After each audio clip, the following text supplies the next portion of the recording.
Saya percaya. Okay, hai, Assalamualaikum warahmatullahi taala wabarakatuh. Okay, untuk hari ni kita lama kan kita tak live di Facebook, tetapi kita buka umum untuk semua orang yang nak bertanya masih beroperasi ke tidak perkhidmatan pengangkutan jom naik bas kami masih lagi beroperasi seperti biasa. Sebab kita punya bas tak ada di kawasan PKPD kan. Tak ada di kawasan PKPD. Jadi bolehlah untuk siapa-siapa yang nak menggunakan perkhidmatan pengangkutan dengan kami boleh terus hubungi di 0124963808. Tak apa, kita type kat sini untuk mudahkan untuk sesiapa yang nak ni, ataupun boleh DM terus ke number terus DM dekat messenger kami. Dan boleh tengok di kita punya Instagram Bahaki Transport, dan kita pun ada juga TikTok. Boleh tengok kita punya saja video ringkas untuk fahaman orang ramai, boleh ditengok di TikTok. Okey, lepas tu untuk hari ni nak kongsi satu hadis. Kita baca kita random hadis yang bersesuaian untuk hari ni, hari Jumaat.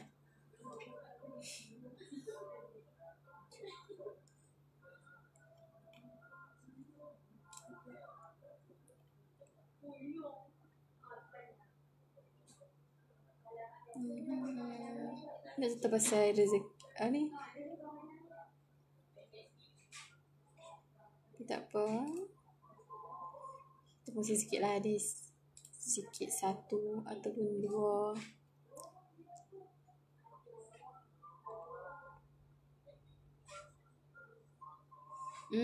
Okay. Untuk hari ni kelebihan bersugi. Daripada Huzaifah radhiyallahu anhu, berkatanya Nabi sallallahu alaihi wasallam, apabila baginda bangun daripada tidur, maka baginda menggosok-gosok mulutnya dengan kayu sugi. Hadis riwayat Al-Bukhari dan Muslim al-Sahih. Uraian hadis daripada hadis koleksi bersugi ni. Yang pertama, Islam menuntut setiap orang yang bangun pada waktu pagi untuk membersihkan mulutnya dengan cara berkumur-kumur dan menggosok gigi sebelum makan atau minum dan melakukan perkara lain. Yang kedua, syarat membolehkan seseorang yang hendak menggosok mulut menggunakan kayu sugi, jari tangan dan apa sahaja alat yang tidak najis dan berbahaya. Kalau tak silap cara nak tak boleh lah kayu sugi, cara nak pegang dia macam mana, unik sikit cara nak gosok gigi menggunakan kayu sugi ni. Okey, kita nak kongsi satu lagi hadis berkenaan dengan kelebihan mendirikan qiyamul lail. Daripada Ali radhiyallahu anhu bahawa Nabi sallallahu alaihi wasallam datang ke tempatnya dan Fatimah pada waktu malam. Lalu baginda bersabda, apakah kamu tidak menunaikan sembahyang? Okey, itu je, pendek je hadis dia. Hadis riwayat Al-Bukhari dan Muslim. Uraian hadis, masa yang digalakkan oleh Islam agar seseorang mengamalkan sembahyang sunat adalah pada waktu malam kerana ia mempunyai kelebihan tertentu. Orang yang menunaikan sembahyang sunat di waktu tengah malam akan diberi ganjaran pahala yang berganda-ganda oleh Allah SWT disebabkan usaha yang kuat itu. Sumber rujukan daripada kitab Riyadhus Salihin. Okay, untuk hari ni macam saya tulis dekat tajuk live saya hari ni, akikah di Tanah Suci Mekah. Okay, kita nak share sikit berkenaan dengan akikah sebab buat julung kalinya pihak kami kita nak buat satu tempat untuk memudahkan orang ramai, bagi ibu bapa yang baru sahaja dapat cahaya mata, tak kisah lelaki atau perempuan. Kita ada sediakan perkhidmatan untuk akikah. Akikah kita dibuat di Tanah Suci Mekah. Nanti kita terang apa kelebihan bezanya antara kita buat akikah di Malaysia, di tempat kita, ataupun di Mekah. Tapi sebelum tu kita cerita sikit berkenaan dengan akikah. Apa beza akikah dengan korban ni? Kalau korban kita tahu akan dibuat untuk beberapa hari sahaja kan, iaitu pada saya baca tadi pada 10, 11, 12 dan 13 Zulhijjah. Dan korban dia dia ada bahagian-bahagian tertentu lah. Dan kalau kita tahu, kalau korban ni, daging korban ni, kalau cara kita nak bersedekah kepada orang lain, kita biasanya kita akan bagi secara mentah. Okay, beza pula dengan akikah ni. Okay, akikah ni pula kita cerita sikit apa itu akikah. takrif dan hukum akikah lah. Akikah menurut bahasa artinya rambut yang tumbuh di atas kepala bayi pada kala waktu lahirnya. Menurut Islam pula, hukum syarak, penyembelihan haiwan tertentu untuk kepentingan anak di samping mencukur atau memotong rambutnya diberi nama untuk anak itu. Okey, hukum untuk kita buat akikah ni ialah sunat muakkad. Kalau kita tahu sunat muakkad ni macam sunat yang dituntut. Dapat pahala, kalau tak buat rugi. Dan kalau orang yang nak buat akikah, misal kata dia tak tahu bila dia nak buat akikah ni. Okay,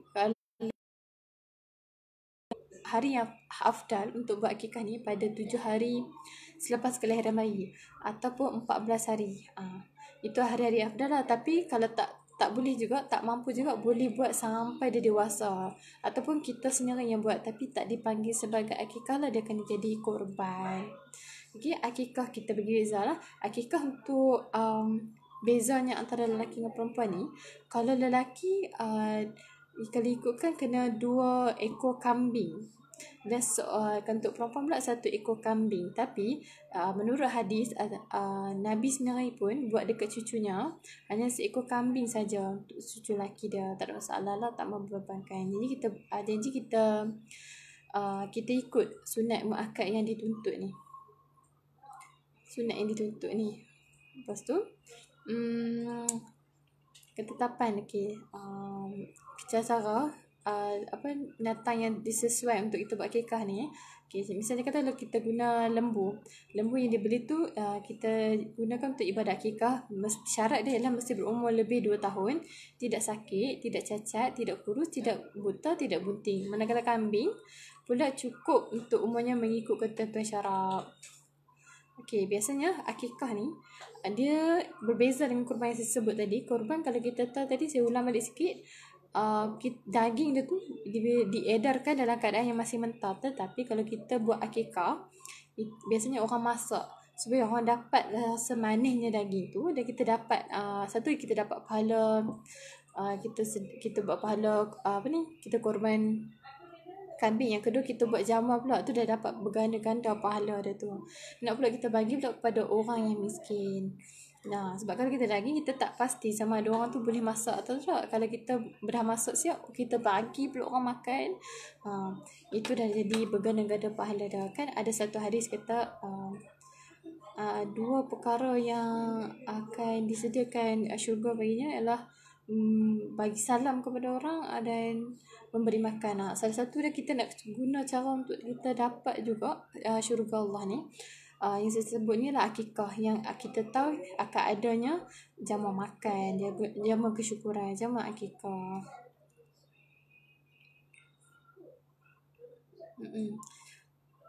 Okay, itu sahaja kita punya perkongsian berkenaan dengan akikah dan korban. Lepas tu saya sukanya untuk saya beritahu, saya macam sebut tadi, kalau bahagian kami di Tiram Travel Sungai Petani, mana-mana travel wilayah utara, kita ada sediakan khidmat untuk anda ibu bapa yang inginkan buat korban akikah. Maafkan saya, akikah kita hanya buat 490 per pax untuk seekor kambing tau, 490 tu.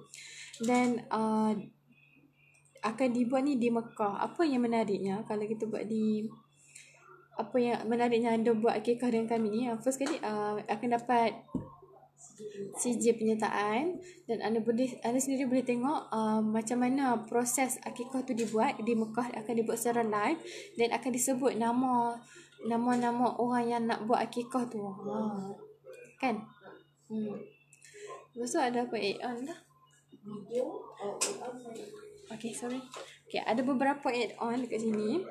Sekali kalau nak buat akikah ni, add-on yang kita boleh sediakan yang siapa-siapa je nak buat. Sebab akikah ni yang saya sebut tadi buat di Mekah kan, siapa-siapa yang nak buat, antara yang kita sediakan wakaf Al-Quran untuk berharga RM70 seorang, ataupun wakaf kerusi roda RM480 seorang, 1 pax. Wakaf kerusi sakit, kerusi duduk RM50. Kalau siapa-siapa yang pernah guna mesti tahu macam kerusi tu macam boleh dibawa-bawa kan. Boleh dibawa untuk orang yang tak boleh solat berdiri, boleh solat duduk. Dia boleh bawa macam tongkat. Sebenarnya add-on upah umrah berharga RM400. Ni add-on untuk sekali dengan akikah tau, dia tak asing. Satu lagi upah haji, upah umrah lain. Upah haji pula RM1,700 per pax.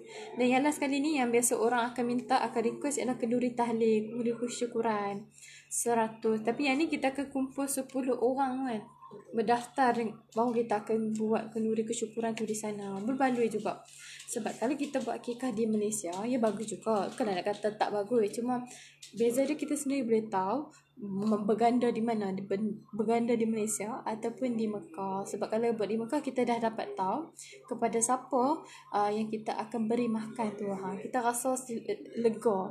Dan kita just bayar untuk kami. Kita akan uruskan segala urusan akikah di sana. Berserta kalau ada yang request nak buat kenduri, boleh kita sediakan. Ni kita tak fikir lah nak basuh pinggan ke, nak pasang kemah ke apa. Kita tahu dah benda tu kita akan bagi dekat orang-orang miskin yang ada di sekitar Mekah. Ada tau orang miskin dekat sana. Tahu kan tak tahu je. Ada. Sebab tu kadang-kadang kalau ada orang yang nak bayarkan, contoh macam dia dah terlanggar Patah Larang Ihram, dia akan bayar dam kepada tu orang-orang yang cuci yang membersihkan kawasan Mekah tu. Biasanya orang bayar dam kat situ je. Orang macam tu lah yang perlukan duit kadang. Tu nak makan, duit dapat, nak makan. Beza lah betul. Jadi kita sediakan sediakan tempat untuk anda buat akikah. Tapi cara dia ialah datang ke pejabat, kena buat akad. Ya, kena datang ke pejabat. Kita akan ada lafaz akad lah. Sebab kita memang kena akad supaya ada perjanjian antara kami, pihak syarikat yang menguruskan akikah untuk anda. Okay, boleh terus datang ke pejabat di Tiram Travel Sungai Petani, di Legenda High, ataupun di mana-mana tiram yang berdekatan di wilayah utara, seperti kalau di Kedah ada Changdun, itu bagi travel, wakil pemasaran kami di Langkawi dan Alor dan Sungai Petani. Kalau di sebelah Pulau Pinang ada Semenanjaya dan Georgetown. Di Perlis ada satu office di Arau. Kalau di Perak ada Tanjung Malim, Gerik, Teluk Intan, Ipoh dengan Manjung. Sebut kita Manjung, Gerik, Teluk Intan, Tanjung Malim, Ipoh. 5. Ini adalah tiram travel belah utara yang menyediakan akikah untuk benda yang saya sebut tadi, yang ada add-on yang banyak. Ada wakaf, ada wakaf kursi roda, ada wakaf kursi duduk, ada wakaf Quran dan benda-benda ni kita akan sediakan dalam akikah. Add-on kita tak ada buat pasaan apa.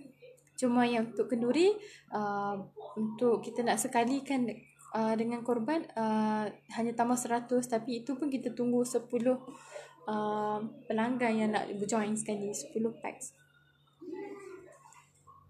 Okay, sebarang soalan boleh terus, ataupun nak dapatkan kita punya khidmat akikah kita yang akan dibuat di Mekah, boleh terus hubungi di 0193196116, ataupun nak PM ke nombor saya sendiri 0124963808. Itu sahaja perkongsian saya berkenaan akikah.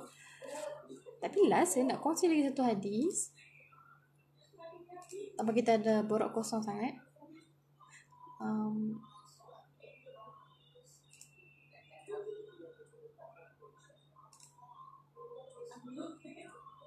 Okay, masa yang tadi kan saya pasal Qiyamul Lail, masa yang paling mustajab untuk berdoa daripada Abu Burdah bin Abu Musa Al-Asi Al-Ari radhiyallahu anhu, katanya bahawa Abdullah bin Umar radhiyallahu anhu berkata, adakah engkau pernah mendengar ayahmu menceritakan tentang Rasulullah sallallahu alaihi wasallam melakukan sembahyang Jumaat?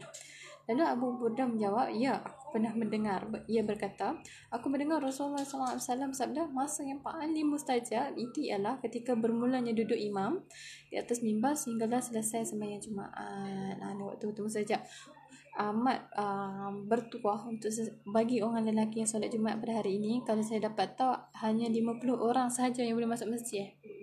Beruntunglah. Jadi rebut peluang ni untuk doa. Doakan kesejahteraan rakyat Malaysia agar kita selamat daripada COVID-19, agar kurang lagi kes-kes masa-masa yang terkena jangkitan virus ni. Doakan yang dah terkena tu sihat.